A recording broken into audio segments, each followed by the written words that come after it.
Thank you, Sky, for giving me this opportunity. Thank you to everybody who organized, and also, the right spirit postponed this event to today because we had a date clash with the Palestinian protest.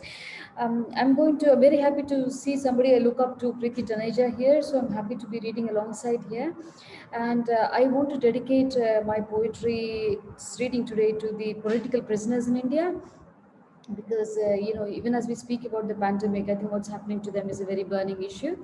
The first poem is something called just a second.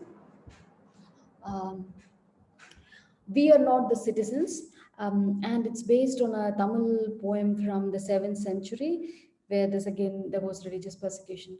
Namarkum kudiyellom namanayanjom naragathil idarpadom nadalayillom. We are not the subjects of anyone. We do not fear the god of death. We shall not suffer. Were we to end in hell, we have no deception, we have no illusions. Namarkum kudiyellom namanayanjom naragathil idarpadom nadalayillom. Nobody's citizens and nobody's slaves, fearless of lynchings and beheadings, unscathed by the torrent of hellfires, we do not tremble at certain death. Namarkum kudiyellom namanayanjom naragathil idarpadom nadalayillom. As people, we refuse to be ruled. As people, we refuse to die. As people, we refuse to suffer. As people, we refuse to be deceived. Namarkum kudiyellom namanayanjom naragathil idarpadom nadalayillom. The second poem that I'll read today is something called Tomorrow Someone Will Arrest You. Tomorrow someone will arrest you and they'll say the evidence is that there was a problematic book in your house. Tomorrow someone will arrest you and your friends will see on TV the media calling you terrorist because the police do. Tomorrow someone will arrest you. They will scare all the lawyers. The ones who take up your case will be arrested next week. Tomorrow someone will arrest you. Your friends will find you active on Facebook. A day later, the police logged in as you. Tomorrow someone will arrest you. Your friends will find that it'll take 4 days to find 1,000 people to sign the petition. Tomorrow someone will arrest you. Your little child will learn what UAPA stands for. Your friends will learn of Section 13. Tomorrow someone will arrest you. You will be a leftist to the people. You will be an ultra-left to the leftist. No one will speak. Tomorrow someone will arrest you. The day after that, you will be considered a terrorist for life. Tomorrow someone will arrest you. The police will prepare a list of names. Anyone who would protest will be named. Tomorrow someone will arrest you. You will be warned. You'll be a warning to everyone fighting corporate loot and police state. Tomorrow someone will arrest you. Your home will be searched tonight. You will be taken for questioning now. Stop speaking. Tomorrow someone will arrest you. The court, in a rare gesture, will give you the benefit of bail. The police will re-arrest you in another case. This will go on and on. Tomorrow someone will arrest your children. You will be underground. The police will tell your old mother to consume poison and feed it to their children. Tomorrow someone will arrest you, your partner, your children, your children's children. Some measures are essential to keep a democracy alive. Long live silence. I'm going to read just 2 more poems and then finish there.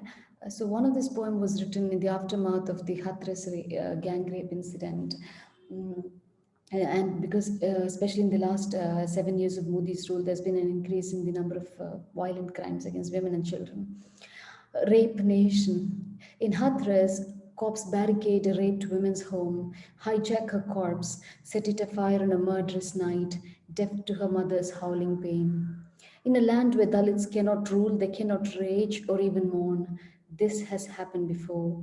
This will happen again. What does that fire remember? The screams of satis dragged to their husbands' pyres and brides burnt alive. The wails of caste-crossed lovers put to death. The tongue-chopped shrieking of raped women. This has happened before. This will happen again. Manu said once, so his dickheads repeat today. All women are harlots. All women are base. All women seek is sex. All they shall have is rape. Manu gives men a license plate, such rape mandate. This has happened before, this will happen again. This has happened before, this will happen again. Sanatana, the only law of the land that is in force. Sanatana, where nothing will ever change. Always, always, a victim blaming slut template, a rapist shielding police state, a caste denying fourth estate. This has happened before, this will happen again. Um, I'm going to finish with the poem that I actually wrote in the aftermath of what's happening in the second wave. India is my country. Like the fascist who led us to this ruin, death has also learned to wear a different disguise these days.